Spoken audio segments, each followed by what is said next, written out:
እኔ እንደወጣው አስጠሪውና ስጪልኝ። ለማንም ሰው ከኔ ጋር ለታሰረ ለቃል። እሺ ችግር የለም ሰጠናለሁ። ቻው ቻው። ደግሞ እንዳታነም። እንዴት ነው ወንድም? በማይመለከት ነገር እንደታሰርክ ይገባኛል። ለኛ ብለህ ዋጋ እየከፈልክ ነው። ፈጣሪ ዋጋህን ይመልስ። በእኛ የሚመለስ አይደለም። እባክህ ከቻልክ አንድ ነገር ላስቸግርህ ነበር። ያው ድፍረት ካልሆነብኝ የጀመርኩትን እስክጨርስ አንተ እንዳደረከውን እንድትቆይ እፈልጋለሁ። በጣም ድፍረት እንደሆነ የማይባል ነገር እንደሆነ አውቃለሁ፣ ግን አማራጭ የለኝም። ሉሊትን ልጨርሳት እፈልጋለሁ። እሷን ብቻ ሳይሆን የተባበሩትን በዙሪያው ያሉትን እያንዳንዳቸውን መጨረስ እፈልጋለሁ። ከዛ በኋላ ግን እኔ ራሴ እዚህ ተመልሼ እጄን እሰጣለሁ። አንቺ ስስት እዚህ ደግሞ ምን አባሽ ታደርጊያለሽ? እንዴት ባንተ ጨክኜ ትቀራለሁ ብለህ ነው? ምንም ቢሆን እኮ የድሮ አፍቃሪክ ነበርኩኝ። እኔ ምን ዋጋችሁ? ቆይ ምን አድርጌ ታሰርከው? አንቺ አቃጠል፣ አሁን ከዚህ ሂጂ። አልሄድም። ልጁን የት ነው ያደረከው? አሁንም ድረስ መናገር አትፈልግም አይደል? እኔ ግን ከዚህ በችዬ መቆየት የምችል አይመስለኝም። ተናገሪ ያለኝ ነው። ልናገር ነው። ከነ ነፍስሽ ነው የምቀብርሽ የሚሆነው። በፊት ነበር ማሰብ። ምን ማለት ነው ገኒ? እያሽሟጠችብኝ ነው እንዴ? አንቺ ብትሆኚ ኖሮ ልጅሽ እንደዚህ ያደረገውን ሰው ዝም ትያለሽ? ለነገሩ አንቺ የወንጀለኛ ተባባሪ መሆን ላይ ጎበዝ ነሽ። ምን ማለት ነው? የኔ ልጅ እረሳሽው እንዴ ገኒ? ቤት ድረስ አንኳኩታ ስትመጣ በር የከፈትሽላት አንቺ ነበርሽ።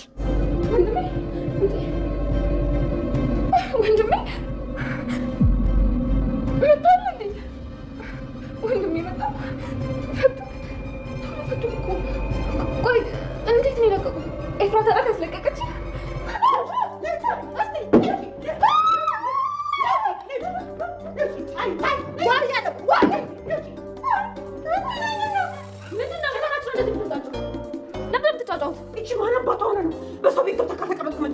እና ለዚህ ነው የምትጫጫሁት? አይገርምሽም? እኔማ ተይኝ፣ ባለ ውለታቸው ነኝ፣ ውለታ ያለባቸው ተይኝ። በት አልሰማም ማለች ማዘር ጆሮቱን ያሞታል አይደል? ይታከሙ። ስትራቴጂ እንጂ ምንድን ነው የሚያጨማልቅሽ? ትልቅ ሰው እኮ ናት በእድሜው። እኔ ግን ከእድሜ በላይ ሆነ ትልቅ ውለታው ይልሻለሁ። ስለዚህ እኔን አክብረሽ ብትንከባከብኝ ይገባል። ቆይ ምን ታደርጊ መጣሽ? አዎ ከባለፈው የተራረፈ ወሬ ነበረኝ እና እሱን ልነግርሽ ነበር። እኔ ምንም አይነት ወሬ መስማት አልችልም፣ አልፈልግም። ወሬ በስማ አንቺ ተፈለ ኤፉ በድጋሚ ራሷን ለማጥፋት ሙከራ አደረገች። ገኒንም አንቺ የወንጀለኛና የሌባ ተባባሪ ነሽ፣ ከዚህ በፊትም በር ከፍተሽ ወደ ቤት እንድትገባና ልጅን እንድትገል ያደረግሽው አንቺ ነሽ ብላ ገኒን አበሳጭታታለች። ያኔትም ሰተት ብላ ቤት ድረስ መታለች። እኔ ባለውለታችሁ ነኝ እያለች ነው። ናታንንም ለመጠየቅ ፖሊስ ጣቢያ ሄዳ ጥሩ ነገር አድርገሃል ብለዋለች። ናታንም ለቃል ደብዳቤ ጽፎለታል። ይህም ደብዳቤ ላንተ ውለታችን በምን እንደሚመለስ አናቅም፣ በማይመለከትህ ለኛ ብለህ ታስረሃል፣ ግን ደግሞ አንድ ውለታ ዋልልኝ፣ እኔ ከዚህ እስከምወጣ ድረስ እኔ ነኝ የገደልኳት ብለህ ቃልህን ስጥልኝ። እኔ ከዚህ ልውጣና ወይዘሮ ሉሊትን መጨረስ እፈልጋለሁ። እናም ደግሞ እሷን ብቻ ሳይሆን በዙሪያዋ ያሉትን ልጅን ስትገል የተባበሯትን በሙሉ ላጠፋ ፈልጋለሁ የሚል ደብዳቤ ያኔትን አድርሽ ብሏት ነበር። ያኔት እንዳታነቢ ብትባልም ግን ደግሞ እሷ አንብበዋለች፣ ለቃልም ወስዳ ሰጥተዋለች። ናታን ግን ያኔትን ተጠራጥሯታል። በልጅ ግድያ ተባባሪው አንቺ ልትሆኚ ትችያለሽ፣ ያለምንም ምክንያት መተሽማ ይሄ ሚስጥር ልትነግሪኛችም የሚል ጥርጣሬ በናታን አድሮበታል። ሰላም ውድና የተወደዳችሁ ውድ ቤተሰቦች እንደምን አላችሁ? በያላችሁበት የዓለም ዳርቻ ሰላማችሁ በዘት ተረፍ ይበል እያልን በአዲስ መተናል። በቅንነት ላይክ፣ ሼር፣ ሰብስክራይብ እያደረጋችሁ ቤተሰብ አድርጉን። በባለፈው ክፍል እንደተመለከትነው ሐረግ ተከታታይ ድራማ እንግዲህ ኤፉ ናታንን ለመጠየቅ እስር ቤት ድረስ ሄዳ ነበር። ግን ደግሞ ያላንተ መኖር አልችልም ብላ ስታለቅስበት ናታን በዚህ ሁኔታ ላይማ አንቺን ቻው ብሎ መሄድ እጅግ በጣም ከባድ ነው የሚሆነው፣ ስለዚህ አዝናለሁ የኔ ጨረቃ ብሎ ቻውም ሳይላት ነበር ሄደው። ግን ደግሞ ኤፉ እና ናግረኝ አለዛ አታገኘኝም እያለችው ነበር። ከዛም ወደ ቤቷ ተመልሳ ማንም ሰው አብሯት እንዳይሆን ጠይቃለች። እኔ እረፍት ማድረግ እፈልጋለሁ እባክሽ ተይኝ ብላ ገኒን ወደ ላይ ሂጂ ብላት ነበር። ገኒም ከፊቷ ዘወር ብትልም ደግሞ ኤፉ ምን ልታረግ ትችላለች የሚለው ነገር አሳስቧት ስለነበረ እሷም እየተጠባበቀቻት ነበር። እናም በዚህን ጊዜ ግን ኤፉ መሳቢያ ውስጥ እቃዎች እየፈላለገች ነበር። ያንን ምቃ ስትፈልግ ምላጭ አግኝታለች። በዛ ምላጭ ደም ስሯን ቆርጣ ራሷን ልታጠፋ ስትል ገኒ ደርሳ እንደምንም አስቆማታለች። በሌላ በኩል ወይዘሮ ሉሊት ያለችበት ቦታ ድረስ ሄዳለች። ወይዘሮ ሉሊት ያለችበት ቦታ ላይ ሄዳ እኔን የበደልሽኝን ሁሉ እንኳን እኔ ለኔ እጅ ላይ ወደቅሽ እንጂ እነሱ የጀመሩሽን እኔ ነኝ የምጨርስሽ፣ እኔ ጨርስሻለሁ፣ ላንቺ መኖር አይገባሽም ብላለች። የበደለቻትን በሙሉ የአባቷን መሞት ናት ያፌትም ወንድሟ እንደሆነ የነገረቻት ወይዘሮ ሉሊት ካገተቻት በኋላ ነበር። እናም እንግዲህ ያን ያሳለፈችውን የመከራ ጊዜ ሁሉ እያስታወሰች ዛሬማ ከኔ ማምለጥ የለብሽም አንቺን መግደል አለብኝ እያለች ነበር። ወይዘሮ ሉሊት ግን ከህመሟ ከነቃች ቆይታለች። የማትናገርም አታወራም ይበል እንጂ ዲያቂ እየደበቀላት እንጂ ሚስጥሯን እሷ ሁሉንም ነገር ታስታውሳለች፣ ታያለችም፣ ትሰማለች። አንደበቷም ደህና ነው። እንዲሁም ደግሞ ከዛም ቁስሏ ሳይድን ገና ለበቀልም እየተዘጋጀች ነው። ግን ደግሞ ሁሉንም ነገር ትሰሚኛለሽ፣ ምን እንዲያደረግሽኝ አልረሳሁትም፣ እያንዳንዱ ሁሉንም ነገር ታወራርጃለሽ እያለች ነበር። ስለት ይዛ የገባች ቢሆንም ግን ደግሞ ምግብ እፈልጋለሁ ብላ ዲያቂን ልትልከው ፈልጋ ነበር። አንተ እያለህ በጭራሽ ምንም ነገር ላደርግ አልችልም ብላ ዲያቂ እባክህ ምግብ አምጣልኝ ርቦኛል ብላው ነበር። እሱም ምግብ አለ ሲላትም መጠጣው ፈልጌ ነበር ስትለው እሱም እዚህ አለ እያላት ነበር። በስተመጨረሻም ቀለል ያለ ነገር ነው የምፈልገው መብላት አላሰኘኝምና እባክህ ከሱቅ አምጣልኝ ብላ ሸኝታው ነበር። ግን ደግሞ ልበልተው እያለች ሁለት ልብ ሆና ስትንቀጠቀጥ ዲያቂ ደርሷል። ዲያቂ ደርሶም ይችን መስማትም ሆነ መናገርም የማትችል በዲን እንዴት እንደዚህ ታረጊያለሽ? ናታንም ደግሞ እዚህ እንዲያቆያት የፈቀደው ያለ ምክንያት አይደለም። ስለዚህ እሷን ምንም ማድረግ የለብሽም እያላት ነው። እሷም ደግሞ እባክህ እኔ ነኝ እሷን መጨረስ የምፈልገው፣ በእኔ ላይ ምን እንዳደረገች አንተ የምታውቀው ነገር የለም እያለች እየተከራከረችው ነበር። ዲያጊ ግን የፈለገ ነገር ቢሆን ስራዋ የጣላትን ሴት አንቺ እጅሽን ማቆሸሽ የለብሽም ብሏታል። እባክህ እኔ ነኝ የምጨርሳት እያለች እየታገለችው ሳለ እንግዲህ ዲያጊ እንደምንም ብሎ አትርፏታል ማለት ነው። በዚህን ጊዜ ስልክ ተደውሎላት ስልኩን ልታዋራ ወጣለች። በዛን ሰዓት ዲያጊን ጥሩ ነው ያደረከው፣ እንዲህ ተከላከልልኝ፣ እንዲህ ጠብቀኝ እያለችው ነው። እንደዚህ እስከ መጨረሻው ድረስ ከጠበቀኝ ሚስጥርህ አብሮኝ ይሞታል፣ እንዴት ተደበቀልህ ይቀራል፣ የሆነ ነገር አደርጋለሁ ካልክ ግን ሚስጥርን ዘረግፈዋለሁ እያለች በራሱ ሚስጥር እያስፈራራችው ነው። ሀኒ ሃይማኖትን ይዛ ያለምንም አጋዥ ከፊት እየሄደች ነበር። እናም እንግዲህ ሃይማኖት በብልጠት በልጣታለች። ሀኒ በድፍረት ከፊት ገንበል ደፋ ስትል ሰዎቹ በጣም ኃይለኞች ናቸው፣ እኔን ካገኙኝ አይለቁኝምና እባክሽ ቅደሚ ብላት ነበር። ሀኒም እውነት መስሏት ከፊት ቀድማ የሆነ ነገር ለማድረግ ካሰብሽ ግን አንድ ስልክ ጥሪ ብቻ ነው የሚበቃኝ እያለች ስትሟዘዝ ሃይማኖት ከኋላ ጀርባዋን ብላ ደፍታ ጥላት ሄዳለች። ሃይሚም እዛው አቦራ ላይ ወድቃ ተንደፋድፋ ተነስታለች። ስትነሳ ግን ሃይማኖት አመልጣ ነበር። እናም እንደምንም ቁስሏን እያሸች ሃይሚ ቤት ተመልሳ ነበር። ግን ደግሞ ቤት መመለሷ ብትመለስም በቅብጀት ነበር። ሀኒ አሁን ላይ ወደ እብደት ደረጃ እየደረሰች ነው። ወንድሟ አጠገቧ የመጣ መስሏት ወንድሜ ተለቀቅኩኝ ኤፍራታ ናት ወይ ያስለቀቀች እያለች ስትዳብሰው የነበረው ወንድሟ በቅብጀት መሆኑን ስታቅ እንዴ እያበድኩ ነው እንዴ ብላ ቤቱን ለቃ ወጣለች። በሌላ በኩል እንግዲህ ያኔት ከቤት ናታንን ለመጠየቅ ፖሊስ ጣቢያ ድረስ ሄዳለች። ናታንንም ስትጠይቀው ጥሩ ነው ያደረከው፣ ጥሩ ነገር አድርገሃል እያለችው ነበር። ናታንም አንቺ ራስሽ ሳይሽ የሆነ ነገር ያለሽ ይመስለኛል፣ አንቺ ማነሽ? ምንድነሽ? ሚስጥሩን ሳውተሽን ለመናገር የፈለግሽው ለምንድን ነው እያላት ነበር። እሷም ናታንን ጥሩ ነው ያደረከው እያለች እያሞገሰችው ነበር። ጥሩ አድርገሃል፣ በጣም ጥሩ ነው ያደረከው እያለችው ነው። ናታንም እንዴት ምን ለማለት ፈልገሽ ነው? ለምንስ ነው እዚህ የመጣሽው? አንቺ ማነሽ? ምንድነሽ? ተልኮሽ ምንድነው እያላት ነበር። እሷም እኔ ባለውለታችሁ ነው፣ ለረጅም ጊዜ አይናችሁ ስር አስቀምጣችሁ የኑራችኋትን ጥላታችሁን እንዲታው ያደረኳችሁ እኔ ነኝ። እኔ ባለውለታችሁ እንጂ ጠላታችሁ አይደለሁም እያለችው ነው። እኔ ዘመር ነኝ፣ ቤተሰብ ነኝ እያለች ነው። ቤተሰብነትሽ ለማን ነው ብትባልም ግን ደግሞ ምላሹ ይሄ ነው ብላ አትናገርም። እና ናታንም እንግዲህ አንድ መልእክት ለቃል አድርሽልኝ ብሎ ሰጥቷታል። ለማን ነው የምሰጠው ሲላት አብሮ ለታሰረው ለቃል እንደሆነ ነግሯት ግን ደግሞ ወረቀቱን እንዳታነቢ ብሎ ሰጥቷት ሄዷል። እሷ ግን እንዴት ነው ማላነበው? ሳላነብ እንዴት ነው የምሰጠው? እኔ እኮ ያኔት ነኝ ብላ ሚስጥር የተባለችውን ወረቀት ከፍታ ስታነበው የነበረው ነገሩ ወዲህ ነው። ቃልን ወዳጅ ሆይ አንተ ለኛ ብለህ ያለ ጥፋትህ ባለሰራኸው ስራ ታስረሃል። ለኛ ብለህ ብዙ ዋጋ ከፍለሃል። ይህንን ደግሞ ውለታህን በምን እንደምንከፍለው አናቅም። ፈጣሪ አምላክ ብቻ ይክፈልልህ። እናም እንግዲህ ለኛ ብለህ ይህንን ሁሉ ዋጋ መክፈልህ ካልቀረ ዘንድ አንድ ነገር እንድትተባበረኝ ከይቅርታ ጋር ጠይቀሃለሁ።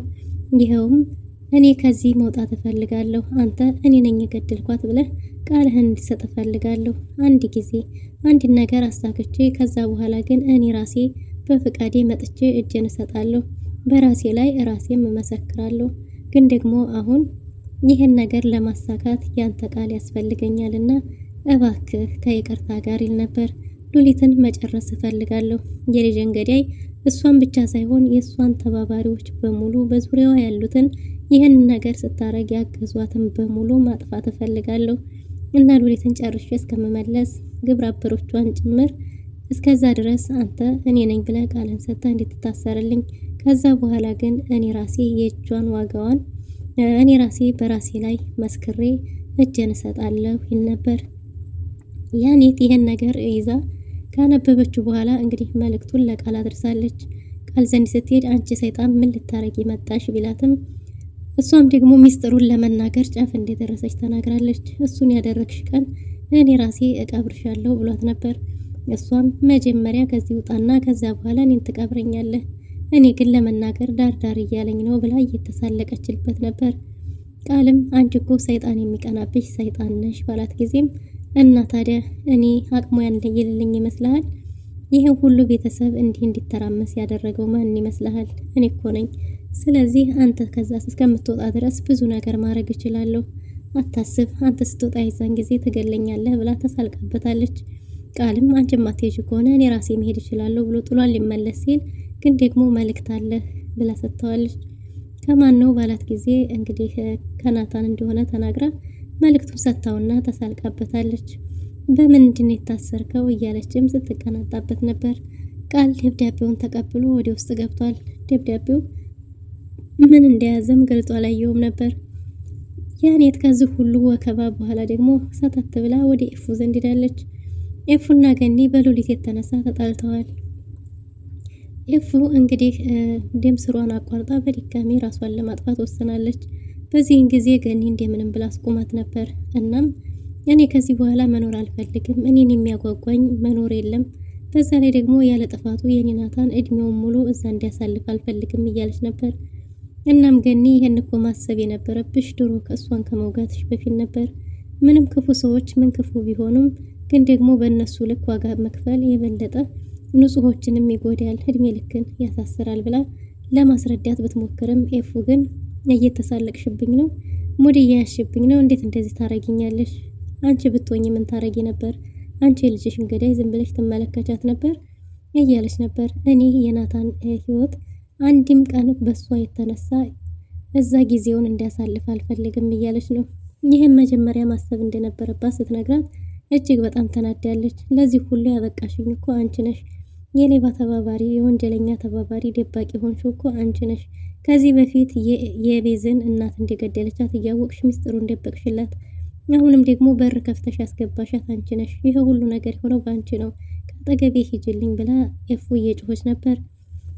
እናም እንግዲህ በዚህን ጊዜ ገኒም በጣም ተናዳና በልጇ አዝናባት እስከምትረጋጋ ከአጠገቧ ተነስታ ነበር። ያኔት መታለች። ያኔት በስትመጣ አይ እያለች እየተመጻደቀች ነበር የመጣችው። እናም እንግዲህ ወደዛ ቤት ስትመጣ ደግሞ አንቺ ማንሽ? ምንድነሽ? ምን ልታረጊ መጣሽ? በተባለች ጊዜ እሷ የቤተሰቡ አንድ አባል እንደሆነችና ደግሞም ለነሱ ባለውለታቸው እንደሆነች የልጃቸውን ገዳይ ተደብቆ የነበረው ሚስጥር ያወጣችው እሷ እንደሆነች ተናግራለች። እናም ውጭልኝ ብትላትም ኤፉ ከዚህ ቤት ማንም ሰው ሊያስወጣኝ አይችልም እያለች ነው። እናም በዚህን ጊዜ ውጭልኝ፣ አንቺ ማትወጪ ከሆነ እወጣልሻለሁ ብላ ከሳሎን ጥላ ተነስታ ነበር ኤፉ። ሉሊትም ወይዘሮ ገነትም በመጣች ጊዜ ይሄ ቤት ቤቴ ነው፣ ከዚህ ማንም ሰው እኔን ለማስወጣት አይችልም፣ እኔ የዚህ ቤተሰብ ባለውለታ ነኝ እያለች ነው።